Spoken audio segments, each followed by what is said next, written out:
Ito yung wag na wag dapat gagawin ito ng mga gumagawa. Kasi nagbabayad yung may-ari. Nagbabayad yung may-ari ng maayos. Tapos hindi nila ginawa ng maayos. Tingnan ito. Ito nangyari. Kinumbok. Aray ko. Pit trap to. Ay drain. Ito yung drain siya.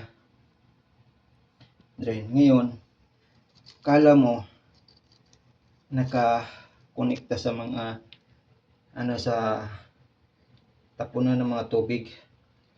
Pero pag hinugot mo pala ganun, aray ko, wala pala.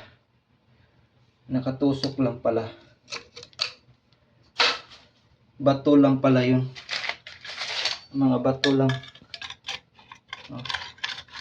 Sinumbok lang nila dito. Wala siyang pagdadaluyan na. Wala. Sinumbok lang. Kaya wag gagawin ito sa mga gumagawa. Hanggat maaari, gawa ng parang. Kaya pala maapoy tubig ito. Dahil ganyan yan pala nila. Ngayon, dito natin idadaan sa toilet. Kukonekta na natin to dito. Kasi wala no choice tayo.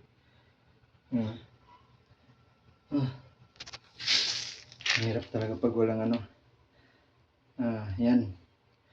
Yan lang. Sana yung gumagawa, ayusin din natin kasi sayang yung bayad ng mga kliyente natin. Kaya tayo nasisira Yan. Di hanggang dito lang. Ma'am, nakunik ko na. Yan, nakunik ko yan. Yan siya dito sa pupunta doon sa lababo. Ito sa drain. Yan. Kunik ko na. Yan, may pit trap. Inunik ko na doon sa toilet bowl. Yan.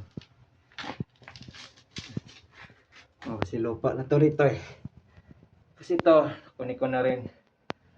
Natagas yan. Perfect na yan. Wala na. Ito yung tuyo na yan. Ito yung tuyo na. Ito. Yan.